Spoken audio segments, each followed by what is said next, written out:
to go see Warcraft or not to go see Warcraft? That is the question. Hi guys, this is Gnimsh and I want to talk with you about the Warcraft movie because right now it's in the cinemas and I've watched it and I loved it. It was great and I want to share my passion experiences. There are different opinions on the net and some people feel or say it's actually bad, and I can understand their concerns and what was actually bad in the movie, but overall I loved it from my perspective and I want to share it with you. So let's start with, well, while I loved the movie. So for me it was just childhood come true, and I played Warcraft when it got released, like Warcraft Orcs and Humans, Warcraft 1. It was a big thing in my life and it was one of my first games I've played ever. And then Warcraft 2 was great, and then obviously Warcraft 3 and World of Warcraft I played tons. But I only started to understand the lore and everything behind it when I started reading the novels. So I've read the novels, Rise of the Horde, which is basically describing the story before the Warcraft movie, then The Last Guardian, which is Warcraft movie, and all the other novels that continue the wars. So Warcraft universe is incredible and all those characters are great, and just knowing all that, I went to see the movie to see something that I lived through when I was playing World of Warcraft and when I was playing those Warcraft games, and see it on a big screen, and I really liked it. And so what was great for me personally was that, like, even in the first scenes they show the Horde on the Hellfire Peninsula and there are the drums of war, and I'm like, yes, the drums of war, the orcish drums. I just love the music and the like trumpets and basically the sounds of Horde, which was great.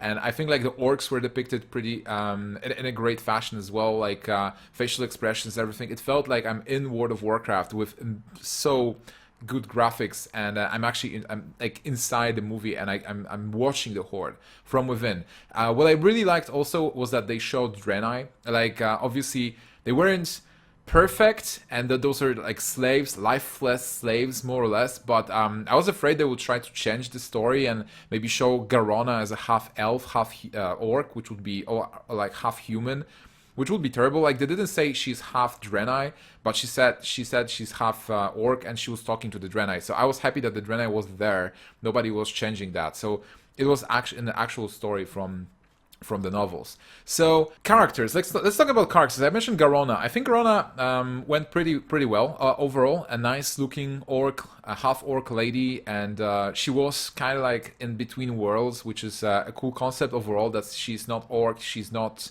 well, human, not Draenei. Like she's not anything. She's basically herself, and she's trying to find a place in Alliance or Horde. So interesting character. Lothar I think was great. I was afraid that humans, you know, I'm Horde, right? I'm a Horde guy, so I really like orcs and everything. But then I was afraid that I would not like Alliance, because I'm not the biggest fan of Alliance overall. But Lothar was this just like badass guy, just killing the orcs, doing what he wants, like a real knight, and also like a father on the other hand. So trying to take care of his son, and then like waging war against an unknown opponent. So I really enjoyed that concept.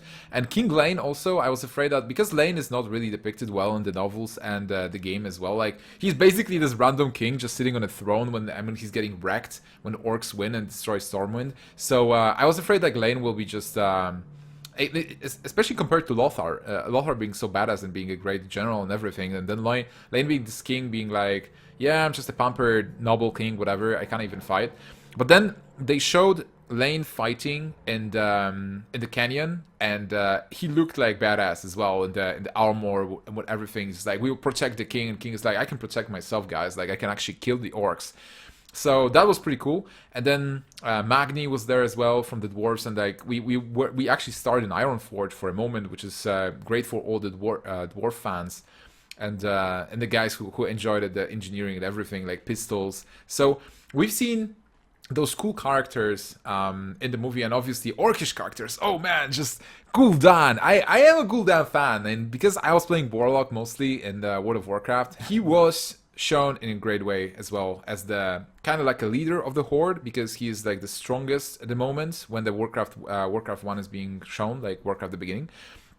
But he was also this ruthless guy who doesn't really care about tradition. So he's like in between worlds. Like he wants to have all the power and basically lead the Horde, but on the other hand, he just wants to do it through power, not through tradition and everything what they have.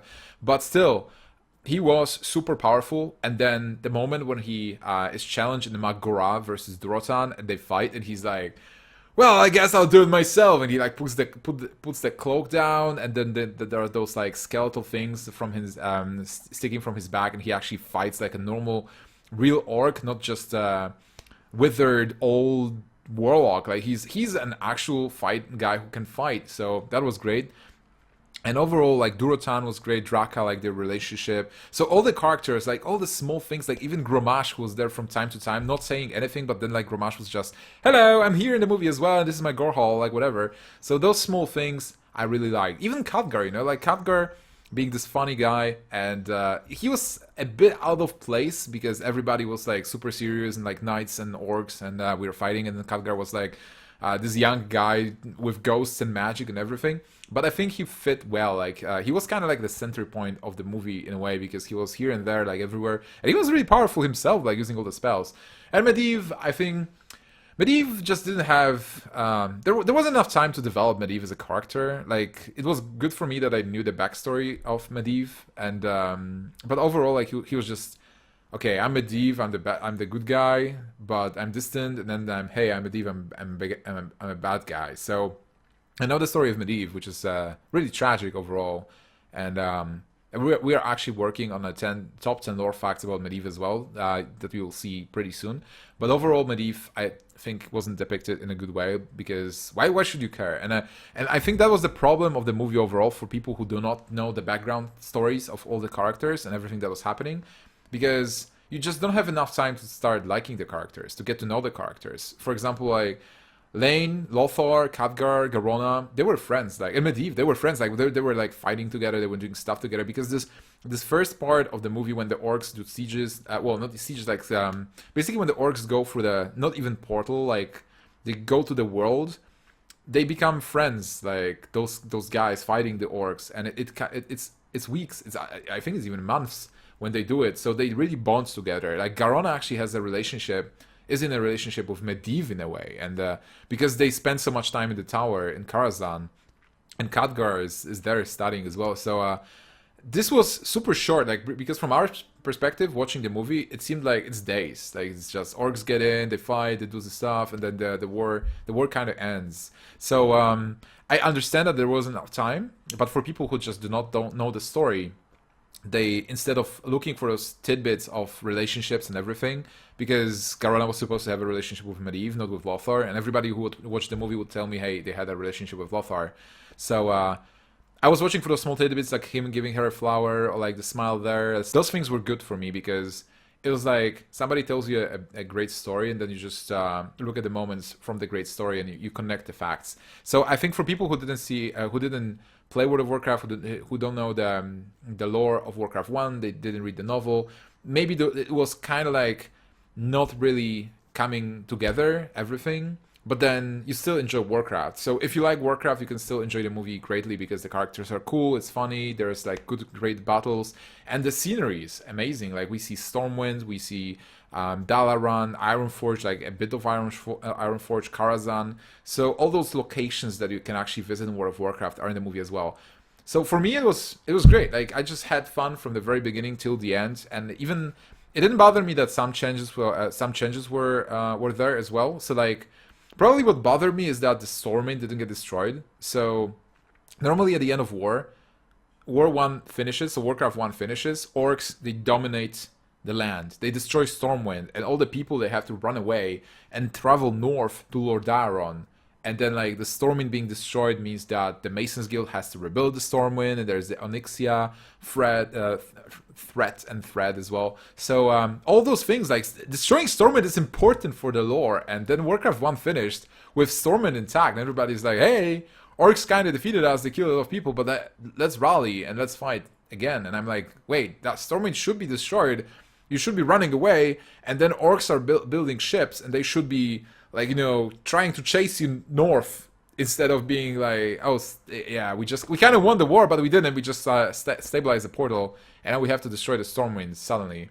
So that was like a little weird, and obviously like Khadgar didn't get old, even though he should be a bit older, because there was like a spell.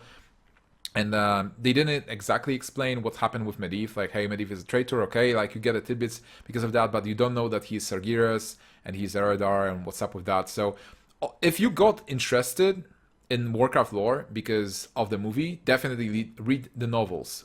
Rise of the Horde by Christie Golden is like a prequel because what happened? Why did orcs have to run? Why is Draenor destroyed? So, and why is Gul'dan the chieftain, even though like nobody likes him? So you can read the story in Rise of the Horde, and then The Last Guardian is basically the story of Warcraft 1, of the movie, of the Warcraft the beginning. So definitely read those novels, and then you have Warcraft 2, which is basically Tides of Time, I think, or Tides of War. Warcraft Tides of War, I think, is the Warcraft 2, and then Beyond the Dark Portal, which is like an expansion to Warcraft 2.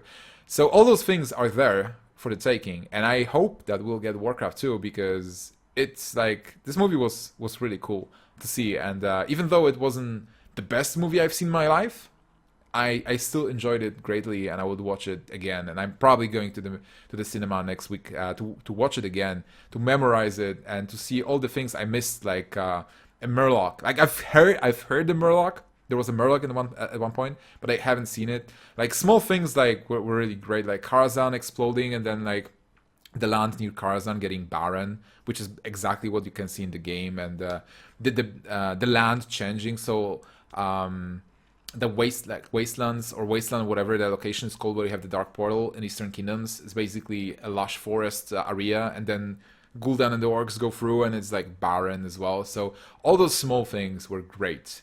But that's me, guys, and let me know in the comments if you enjoyed the movie as well. What was great for you, what was bad for you, and let me know if you were a lore fan before, or is it the first time. I'm really interested in your opinion, and I will read them all and see if I have any answers. If you have any questions also, you can ask me, like, was there really a relationship between Garona and Medivh, or like I don't know, like what happens with Lothar after that? They actually changed the ending with Lane dying. Like, Garona killed Lane. This is something that was also in the lore, but she did it because Gul'dan had a command spell, and like Gul'dan said, Garona, no, you have to kill Lane, and she was like, no, he's my friend, but I still do it because I have to. But I think what they did was pretty cool, like her killing him because she can save herself, and it's for the greater good in a way, and he was already dead anyway because he would just get killed by Blackhand. It was great as well, and like Orgrim, Blackhand, Rotan, orcs were so good. But yeah, that would be it from my side, so thank you so much for watching, and see you guys in the next video.